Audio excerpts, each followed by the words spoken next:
ಎಲ್ರಿಗೂ ನಮಸ್ಕಾರ. ನೀವು ನೋಡ್ತಾ ಇದ್ದೀರಾ ನ್ಯೂಸ್ 18 ಕನ್ನಡ ಡಿಜಿಟಲ್. ನಾನು ರಘುರಾಜ್.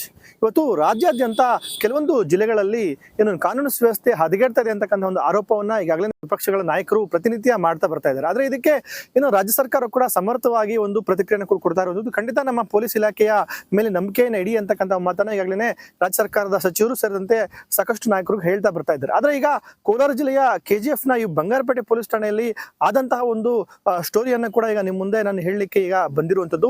ಕಾರಣ ಏನು ಅಂತ ಹೇಳಿದ್ರೆ, ಕೋಲಾರ ಜಿಲ್ಲೆಯ ಬಂಗಾರಪೇಟೆ ಪೊಲೀಸ್ ಠಾಣೆಯಲ್ಲಿ ಫೆಬ್ರವರಿ 25ರಂದು ಏನು ಆಭರಣ ವ್ಯಾಪಾರಿ ಗೌತಮ್ ಚಂದ್ ಅವರಿಗೆ ಸೇರಿದಂತಹ ಸುಮಾರು 2 kg 446 ಗ್ರಾಂ ಏನು ಬಂಗಾರ ಕಳುವಾಗಿತ್ತು. ಆ ಒಂದು ಪ್ರಕರಣವನ್ನ ಬಂಗಾರಪೇಟೆ ಪೊಲೀಸರು ಯಶಸ್ವಿಯಾಗಿ ಪತ್ತೆ ಹಚ್ಚಿದ್ರು. ಇದಕ್ಕೆ ಸಂಬಂಧಪಟ್ಟಂತೆ ಏನು ಬಂಗಾರಪೇಟೆ ಪೊಲೀಸರು ಸುಮಾರು 1 kg 408 ಗ್ರಾಂ ಬಂಗಾರ ಅಂತಂದ್ರೆ 1,04,00,000 ಮೌಲ್ಯದ ಬಂಗಾರವನ್ನ ಪತ್ತೆ ಹಚ್ಚಿದ್ರು. ಈ ಪ್ರಕರಣ ಒಂದ್ ಕಡೆ ಸುಖಾಂತಿ ಆಗಿತ್ತು ಅಂತಕ್ಕಂಥ ಒಂದು ವಿಚಾರ ಎಲ್ಲರೂ ಕೂಡ ತಿಳ್ಕೊಂಡಿದ್ರು. ಆದ್ರೆ ಈಗ ಹೊಸ ಒಂದು ವಿಚಾರ ಏನು ಅಂತ ಹೇಳಿದ್ರೆ, ಬಂಗಾರಪೇಟೆಯ ಕ್ರೈಮ್ ಪೊಲೀಸ್ ಪೇದೆ ಆಗಿರ್ತಕ್ಕಂಥ ಅನಿಲ್ ಕುಮಾರ್ ಅವರು ಈ ಒಂದು ರಿಕವರಿ ಮಾಡಿದಂತಹ ಬಂಗಾರದಲ್ಲಿ ಸುಮಾರು ಒಂದು ಕೆಜಿಗೂ ಹೆಚ್ಚು ಬಂಗಾರವನ್ನ ಅವರು ತಮ್ಮ ಸ್ವಂತ ಬಳಕೆಗೆ ಬಳಸ್ಕೊಂಡಿದ್ದಾರೆ ಅಂತಕ್ಕಂಥ ಒಂದು ಮಾತು ಕೂಡ ಕೇಳಿ ಬರ್ತಾ ಇರೋದು. ಆದ್ರೆ ಇದಕ್ಕೆ ಸಂಬಂಧಪಟ್ಟಂತೆ ಯಾವುದೇ ರೀತಿಯಾದಂತಹ ಒಂದು ಪುರಾವೆಗಳು ಕೂಡ ಇಲ್ಲ. ಈ ಬಗ್ಗೆ ಯಾರು ಕೂಡ ದೂರು ಕೂಡ ದಾಖಲಾಗಿಲ್ಲ. ಆದ್ರೆ ಈಗ KGF ನ SP ಆಗಿರ್ತಕ್ಕಂಥ ಶಾಂತರಾಜು ಅವರು ಖುದ್ದು ಈ ಬಗ್ಗೆ ಒಂದು ಪರಿಶೀಲನೆಗೆ ಮುಂದಾಗಿದ್ದಾರೆ. ಏನು KGF ನ DYSP ಆಗಿರ್ತಕ್ಕಂಥ ಪಾಂಡುರಂಗ ಅವರ ನೇತೃತ್ವದಲ್ಲಿ ಈಗಾಗಲೇ ಒಂದು ಇಲಾಖೆ ತನಿಖೆಯನ್ನ ಕೂಡ ಈಗ ಮಾಡಿಸ್ತಾ ಇರುವಂತದ್ದು. ಆದ್ರೆ ಈಗ ಇದಕ್ಕೆಲ್ಲ ಕೂಡ ಪುಷ್ಟಿ ಕೊಡುವಂತೆ ಕೆಲವೊಂದು ಮಾತುಗಳು ಕೂಡ ಈಗ ಬಂಗಾರಪೇಟೆ ಒಂದು ಪೊಲೀಸ್ ಮೂಲಗಳಿಂದ ಕೇಳಿ ಬರ್ತಾ ಇರುವಂತದ್ದು. ಏನಂತಂದ್ರೆ, ಬಂಗಾರಪೇಟೆ ಪೊಲೀಸ್ ಠಾಣೆಯ ಕ್ರೈಮ್ ಪೇದೆ ಆಗಿರ್ತಕ್ಕಂಥ ಅನಿಲ್ ಕುಮಾರ್ ಅವರು ಕಳೆದ 15 ದಿನದಿಂದ ಅವರು ಎಲ್ಲೂ ಕೂಡ ಇಲಾಖೆ ಒಂದು ವಿಚಾರವಾಗಿ ಕಾಣಿಸ್ಕೊಳ್ತಾ ಇಲ್ಲ. ಕಾರಣ ಏನಂತ ಹೇಳಿದ್ರೆ, ಅವರು ಹಿಂದೆ ಸಿಕ್ ಲೀವ್ ಅನ್ನ ಪಡೆದಿದ್ರು ಕೂಡ ಅವರು ಬಂಗಾರಪೇಟೆ ಪೊಲೀಸ್ ಠಾಣೆ ಕಡೆಗೆ ಮುಖ ಮಾಡದೇ ಇರೋದ್ರಿಂದ ಸಾಕಷ್ಟು ಈಗ ಏನು ಅನುಮಾನಗಳು ಕೂಡ ಕಾಡ್ತಾ ಇರುವಂತದ್ದು.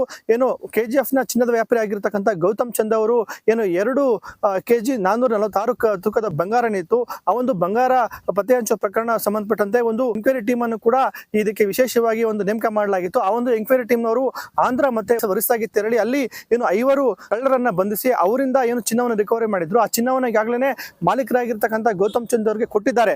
ಆ ಕೊಟ್ಟಿದ್ರು ಕೂಡ ಸಂಪೂರ್ಣವಾಗಿ ಚಿನ್ನ ರಿಕವರಿ ಆಗಿಲ್ಲ. ಹಾಗಾಗಿನೇ ಈ ಸಂಬಂಧಪಟ್ಟಂತೆ ಕಳ್ಳರೊಂದಿಗೆ ಏನಾದ್ರು ಈ ಒಂದು ಪೇದೆ ಏನಾದ್ರು ಶಾಮೀಲಾಗಿ ಉಳಿದಂತ ಚಿನ್ನವನ್ನು ತಾವು ಪಡ್ಕೊಂಡಿದ್ದಾರೆ ಅಂತಕ್ಕಂಥ ಒಂದು ಅನುಮಾನ ಕೂಡ ಕಾಡ್ತಾ ಇದೆ. ಈ ವಿಚಾರವಾಗಿ ಬಂಗಾರಪೇಟೆ ಪೊಲೀಸ್ ಠಾಣೆ ಹಿರಿಯ ಅಧಿಕಾರಿಗಳಾಗಿರ್ಬೋದು ಮತ್ತೆ ಕಿರಿಯ ಅಧಿಕಾರಿಗಳಾಗಿರ್ಬೋದು ಯಾರು ಕೂಡ ಅಲ್ಲಿ ರಿಕವರಿ ಮಾಡ್ಕೊಂಡು ಬಂದ ಸಂದರ್ಭದಲ್ಲಿ ಹಿರಿಯ ಅಧಿಕಾರಿಗಳಿಗೆ ಅಲ್ಲಿ ಏನಾಗಿತ್ತು ಅಂತ ವಿಚಾರವನ್ನು ಯಾರು ಕೂಡ ಮುಟ್ಟಿಸಿಲ್ಲ. ಹಾಗಾಗಿನೇ KGF ನ SP ಆಗಿರ್ತಕ್ಕಂಥ ಶಾಂತರಾಜ್ ಅವರು ಕೂಡ ಈ ಬಗ್ಗೆ ಸಮಗ್ರ ಒಂದು ತನಿಖೆಗೂ ಕೂಡ ಈಗಾಗಲೇ ಅವರು ಆದೇಶ ಮಾಡಿದ್ದಾರೆ. ಅವರು ಕೂಡ ಪ್ರತಿಕ್ರಿಯೆಯನ್ನು ಕೂಡ ಹಿಂದೆ ಕೊಟ್ಟಿದ್ರು. ಏನಂತಂದ್ರೆ, ಏನು ಚಿನ್ನವನ್ನ ರಿಕವರಿ ಮಾಡಿದಂತ ಸಂದರ್ಭದಲ್ಲಿ ಸುಮಾರು 1 kg 408 ಗ್ರಾಂ ಬಂಗಾರ ಏನು ರಿಕವರಿ ಮಾಡಿದ್ರು, ಆ ಸಂಬಂಧಪಟ್ಟಂತೆ ಅವರು ಇಲಾಖೆ ಸಿಬ್ಬಂದಿಗಳ ಒಂದು ಕಾರ್ಯವೈಖರಿಯನ್ನ ಮೆಚ್ಚುಗೆ ವ್ಯಕ್ತಪಡಿಸಿದ್ರು. ಅದು ಕೂಡ ಈಗ ಆಗ್ತಿರುವಂತಹ ಕೆಲವೊಂದು ಬೆಳವಣಿಗೆ ಖಂಡಿತ ಒಂದು KGF ಪೊಲೀಸ್ ಇಲಾಖೆಗೆ ಒಂದು ತಲೆ ತಗ್ಗಿಸುವಂತ ಕೆಲಸ ಆಗಿರುವಂತದ್ದು. ಈಗ ಒಂದು ಕ್ರೈಮ್ ಪೇದೆ ಅನಿಲ್ ಕುಮಾರ್ ಏನಿದ್ದಾರೆ ಅವರು ತಲೆಮರೆಸ್ಕೊಂಡಿದ್ದಾರೆ ಅಂತಕ್ಕಂಥ ಒಂದು ಮಾತು ಕೂಡ ಈಗ ಕೇಳಿ ಬರ್ತಾ ಇದೆ. ಆದ್ರೆ ಪೊಲೀಸ್ ಇಲಾಖೆಯಲ್ಲಿ ಇರ್ತಕ್ಕಂಥ ಏನು ತನಿಖಾಧಿಕಾರಿಗಳು ಕ್ರೈಮ್ ಪೇದೆಗಳನ್ನ ಸಾಕಷ್ಟು ನಂಬಿರ್ತಾರೆ. ಎಲ್ಲ ರೀತಿಯಾದಂತಹ ಒಂದು ವಿಚಾರಣೆಯ ಮತ್ತೆ ಇಂತಹ ಒಂದು ರಿಕವರಿ ಆಗ್ಬೇಕಾಗಿದ್ದಂತಹ ಒಂದು ಮಾಹಿತಿಯನ್ನು ಕೂಡ ಕೊಟ್ಟಿರ್ತಾರೆ. ಆ ಸಂದರ್ಭದಲ್ಲಿ ಈಗ ಕ್ರೈಮ್ ಪೇದೆಗಳು ಇದನ್ನ ಮಿಸ್ಯೂಸ್ ಮಾಡಿಕೊಂಡು ಚಿನ್ನವನ್ನ ಲಪಟಾಯಿಸಿದ್ದಾರೆ ಅಂತಕ್ಕಂಥ ಒಂದು ಆರೋಪಗಳು ಕೂಡ ಕೇಳಿ ಬರ್ತಾ ಇದೆ. ಈಗ ಇದ್ರ ಬಗ್ಗೆ ಯಾವುದೇ ರೀತಿಯಾದಂತಹ ಒಂದು ಸಾಕ್ಷ್ಯ ಇಲ್ಲದೆ ಇದ್ರೂ ಕೂಡ ಕಂಪ್ಲೀಟ್ ಆಗಿ ಈ ಬಗ್ಗೆ ತನಿಖೆ ಆಗ್ಬೇಕು. ಆದ್ರೆ ಈ ಒಂದು ತನಿಖೆ ಏನಾದ್ರು ದಾರಿ ತಪ್ಪುತ್ತಾ ಅಂತಕ್ಕಂಥ ಒಂದು ಮಾತು ಕೂಡ ಕೇಳಿ ಬರ್ತಾ ಇರುವಂತದ್ದು. ಯಾಕಂತಂದ್ರೆ ಪೊಲೀಸ್ ಇಲಾಖೆಯಲ್ಲಿ ಇರ್ತಕ್ಕಂಥ ಅಧಿಕಾರಿಗಳೇ ಇಂಥ ತಪ್ಪು ಮಾಡಿದ್ದಾರೆ ಅಂತಕ್ಕಂಥ ಸಾಬೀತಾದ್ರೆ ಖಂಡಿತ ಒಂದು ಇಲಾಖೆಗೆ ಸಾಕಷ್ಟು ಕೆಟ್ಟ ಹೆಸರು ಬರುತ್ತೆ ಮತ್ತೆ ಹಿರಿಯ ಅಧಿಕಾರಿಗಳು ಕೂಡ ಕೆಟ್ಟ ಹೆಸರು ಬರುತ್ತೆ. ಹಾಗಾಗಿನೇ ಈ ಒಂದು ಪ್ರಕರಣವನ್ನ ದಾರಿ ತಪ್ಪಿಸುವಂತದ್ದು ಮತ್ತೆ ದಿಕ್ ತಪ್ಪಿಸುವಂತ ಕೆಲಸಗಳು ಕೂಡ ಆಗುತ್ತೇನೆ ಅಂತಕ್ಕಂಥ ಒಂದು ಅನುಮಾನ ಕೂಡ ಕಾಡ್ತಾ ಇರುವಂತದ್ದು. ಹಾಗಾಗಿನೇ ಈ ಸಂಬಂಧಪಟ್ಟಂತೆ ಬೇರೆ ಜಿಲ್ಲೆಯ ಪೊಲೀಸ್ ಅಧಿಕಾರಿಗಳಿಗೆ ಈ ಒಂದು ತನಿಖೆಯನ್ನ ವಹಿಸಬೇಕು ಅಂತ ಮಾಹಿತಿ ಕೂಡ ಒಂದು ಒತ್ತಾಯ ಕೂಡ ಕೇಳಿ ಬರ್ತಾ ಇರುವಂತದ್ದು. 25/2/2024 ಮಧ್ಯಾಹ್ನ ಸುಮಾರು 2 ಗಂಟೆಗೆ ಸಮಯದಲ್ಲಿ KGF ನ ಬಂಗಾರದ ವ್ಯಾಪಾರಿ ಗೌತಮ್ ಚಂದ್ ಎನ್ನುವರು ಅವರು ಬಂಗಾರದ ವ್ಯಾಪಾರವನ್ನು ಮಾಡ್ತಾರೆ ಮತ್ತು ಬೇರೆ ಜ್ಯುವೆಲ್ಲರ್ಸ್ ಕಡೆಯಿಂದ ಆರ್ಡರ್ ತಗೊಂಡು ಅವ್ರಿಗೂ ಸಹಿತ ಇದನ್ನು ಬಂಗಾರದ ಆಭರಣಗಳನ್ನು ಅವರು ಸರಬರಾಜು ಮಾಡೋ ಕೆಲಸ ಮಾಡ್ತಾರೆ. ಆ ದಿನ ಅವರು ಎಂದಿನಂತೆ KGF ನಿಂದ ಹೊರಟು ಬಂಗಾರಪೇಟೆಗೆ ಬಂದು ಬಂಗಾರಪೇಟೆಯಲ್ಲಿ ಕೆಲವು ಜ್ಯುವೆಲ್ಲರೀಸ್ ಅವರಿಗೆ ಬಂಗಾರದ ಸರಗಳನ್ನು ಅಥವಾ ಅವ್ರಿಗೇನು ಆರ್ಡ್ರ್ ಮಾಡಿರ್ತಾರೆ ಅದನ್ನು ಕೊಡುವ ಕೆಲಸ ಮಾಡಲಿಕ್ಕೆ ಅವರು ಬಂದಿರ್ತಾರೆ. 1-2 ಅಂಗಡಿಗೆ ಕೊಟ್ಬಿಟ್ಟು ಕೆಲವೊಂದು ಪೇಮೆಂಟನ್ನು ತೊಗೊಂಡು ಮತ್ತು ಅವರ ಬಂಗಾರದ ಚೀಲನ ಅವರ ಸ್ಕೂಟರ್ನ ಮುಂಭಾಗ ಇಟ್ಕೊಂಡಿರ್ತಾರೆ. ಬಸ್ ಸ್ಟ್ಯಾಂಡ್ ಹತ್ರ ಅಲ್ಲಿ ಒಂದು ಓಲ್ಡ್ ಬಸ್ ಸ್ಟ್ಯಾಂಡ್ ಸರ್ಕಲ್ ಅಂತ ಬರುತ್ತೆ ಬಂಗಾರಪೇಟೆ ಟೌನಲ್ಲಿ. ಅಲ್ಲಿ ಅವರು ಗಾಡಿಯನ್ನು ನಿಲ್ಲಿಸ್ಬಿಟ್ಟು ಕೆಲವೊಂದು ಏನೋ ಒಂದು ಹಣ್ಣು ತರಕಾರಿನ ತಗೊಳ್ಳೋಕ್ಕೆ ನಿಂತ್ಕೊಂಡಾಗ ಅವರ ಗಮನ ಬೇರೆಡೆ ಸೆಳೆದು ಮೋಟರ್ ಸೈಕಲಲ್ಲಿ ಬಂದ ಆರೋಪಿಗಳು ಬಂಗಾರದ ಆಭರಣ ಬಂಗಾರದ ಸರ ಇದ್ದ ಅವರ ಬ್ಯಾಗನ್ನು ಅಪಹರಿಸ್ಕೊಂಡು ಅಥವಾ ಕಳ್ಳತನ ಮಾಡ್ಕೊಂಡು ಹೋಗ್ತಾರೆ. ಅದರ ಸಲುವಾಗಿ ಬಂಗಾರಪೇಟೆ ಪೊಲೀಸ್ ಠಾಣೆಯಲ್ಲಿ ಒಂದು ಗಮನ ಬೇರೆಯವರಿಗೆ ಸೆಳೆದು ಮತ್ತು ಕಳ್ಳತನ ಪ್ರಕರಣ ದಾಖಲಾಗಿರುತ್ತೆ. ಆ ದಿನ ಕಳ್ಳತನವಾದ ಬಂಗಾರದ ಆಭರಣಗಳ ಮೊತ್ತ ಸುಮಾರು 1,40,00,000 ರೂಪಾಯಿದು ಆಗಿರ್ತದೆ.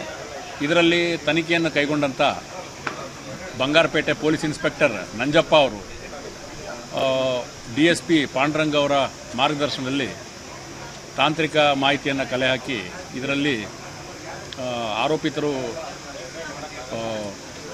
ಪ್ರಕರಣ ಜರುಗಿದ ನಂತರ ಆಂಧ್ರ ಪ್ರದೇಶ ಕಡೆಯವರು ಅಂತ ಗೊತ್ತಾಗಿದೆ ಅಂತ ಒಂದು ತನಿಖೆಯ ಮೇರೆಗೆ ತಿಳಿದು ಬಂದ ಕಾರಣ ಆಂಧ್ರ ಪ್ರದೇಶ ಮತ್ತು ಒರಿಸ್ಸಾ ರಾಜ್ಯಗಳಿಗೆ ತನಿಖೆಯಲ್ಲಿ ಹೋಗಿ ಒಟ್ಟು ಆಂಧ್ರ ಪ್ರದೇಶದ 3 ಜನ ಆರೋಪಿತರನ್ನು, ಒರಿಸ್ಸಾದವರ 2 ಆರೋಪಿತರನ್ನು ಬಂಧಿಸಿ 1 kg 408 ಗ್ರಾಂ ಚಿನ್ನದ ಸರಗಳನ್ನು ಮತ್ತು ಬ್ರಾಸ್ಲೆಟ್ಗಳನ್ನು ವಶಪಡಿಸ್ಕೊಂಡಿರ್ತಾರೆ. ಮತ್ತು ಕೃತ್ಯಕ್ಕೆ ಬಳಸಿದ 2 ಮೋಟರ್ ಸೈಕಲ್ಗಳು ಮತ್ತು ಮೊಬೈಲ್ ಫೋನ್ಗಳನ್ನು ಸಹ ವಶಪಡಿಸ್ಕೊಂಡಿರ್ತಾರೆ. ಕಳ್ಳತನವಾದರಲ್ಲಿ 1,40,00,000ದಲ್ಲಿ ವಶಪಡಿಸಿಕೊಂಡ ಆಭರಣದ ಮೊತ್ತ 1 kg 400 ಗ್ರಾಮಲ್ಲಿ ರು 1,04,00,000 ರೂಪಾಯಿ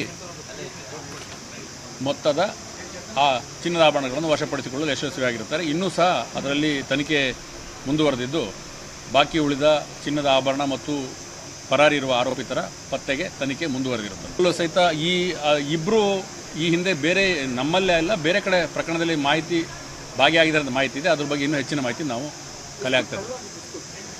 ಆಲ್ಮೋಸ್ಟ್ ಅವರು ಕಳುವಾಗಿದ್ದು 1,40,00,000 ಮೌಲ್ಯದ ಆಲ್ಮೋಸ್ಟ್ 2 kg ಮೇಲ್ಪಟ್ಟು ಆಗಿದೆ, ಕಳ್ಳತನ ಆಗಿದೆ. ಆದರೆ ಒಟ್ಟಾರೆಯಾಗಿ ಹೇಳೋದಾದ್ರೆ ಈ ಒಂದು ಬಂಗಾರದ ಒಂದು ಕಳುವು ಪ್ರಕರಣದಲ್ಲಿ ಏನು ಈಗಾಗಲೇ ಮಾಲೀಕರಿಗೆ ಸ್ವಲ್ಪ ಬಂಗಾರವನ್ನ KGF ಪೊಲೀಸರು ಯಶಸ್ವಿಯಾಗಿ ಹಿಂದಿರುಗಿಸಿದ್ದಾರೆ. ಯಾರು ಕೂಡ ಈ ತರ ಒಂದು ಏನು ಬಂಗಾರವನ್ನ ಪೊಲೀಸರೇ ರಿಕವರಿ ಮಾಡಿದಂಥ ಬಂಗಾರವನ್ನ ಕೆಲವು ಪೊಲೀಸರೇ ಮಿಸ್ಯೂಸ್ ಮಾಡ್ಕೊಳ್ತಾರೆ ಅಂತಕ್ಕಂಥ ಯಾರು ಕೂಡ ಇದನ್ನ ಖಂಡಿತ ಊಹೆನೂ ಮಾಡಿರಲಿಲ್ಲ. ಯಾಕೆಂತ ಹೇಳಿದ್ರೆ ಏನು ಪ್ರಕರಣ ದಾಖಲಾದ ನಂತರ ಪೊಲೀಸರು ಏನು ಕೆಲವೇ ದಿನಗಳಲ್ಲಿ ಆರೋಪಿಗಳನ್ನ ಪತ್ತೆ ಹಚ್ಚಿದ್ರು. ಆಂಧ್ರ ಮತ್ತೆ ಒರಿಸ್ಸಾ ಮೂಲದ 5 ಪತ್ತೆ ಹಚ್ಚಿದ್ರು. ಈಗಾಗಲೇ ಅವರನ್ನ ನ್ಯಾಯಾಂಗ ಬಂಧನಕ್ಕೂ ಕೂಡ ಕೊಟ್ಟಿರುವಂಥದ್ದು. ಈ ಮಧ್ಯೆ ಈಗ ಪೊಲೀಸರೇ ಬಂಗಾರವನ್ನು ಮಿಸ್ಯೂಸ್ ಮಾಡ್ಕೊಂಡಿದ್ದಾರೆ ಅಂತಕ್ಕಂಥ ಏನು ಈಗ ಗಂಭೀರವಾದಂತಹ ಒಂದು ಆರೋಪಗಳು ಕೇಳಿ ಬರ್ತಾ ಇದೆ. ಈ ಬಗ್ಗೆ ಸಮಗ್ರ ತನಿಖೆ ಆಗಬೇಕಾಗಿದೆ. ಯಾಕಂತ ಹೇಳಿದ್ರೆ ಪೊಲೀಸ್ ಇಲಾಖೆ ಏನಿದ್ರೆ ಸಾರ್ವಜನಿಕರು ನಂಬ್ಕೊಂಡಿರುವಂತಹ ಏಕೈಕ ಇಲಾಖೆ, ಆ ಇಲಾಖೆ ಅಧಿಕಾರಿಗಳ ಈ ತರ ಕದ್ದಿರುವಂತಹ ಮಾಲನ್ನೇ ಮತ್ತೊಮ್ಮೆ ಕಳುವು ಮಾಡ್ತಾರೆ ಅಂತಕ್ಕಂಥದ್ದಂದ್ರೆ ಖಂಡಿತ ಕಾನೂನು ಸುವ್ಯವಸ್ಥೆನ ಕಾಪಾಡಬೇಕಾದ ಅಧಿಕಾರಿಗಳೇ ಈ ತರ ದಾರಿ ತಪ್ತಾ ಇದ್ರೆ ಈ ಜನ ಯಾರಾದ್ರೂ ನಂಬ್ತಾರೆ ಅಂತಕ್ಕಂಥ ಮಾತು ಕೂಡ ಕೇಳಿ ಬರ್ತಾ ಇರುವಂತದ್ದು. ರಘುರಾಜ್, News 18, ಕೋಲಾರ.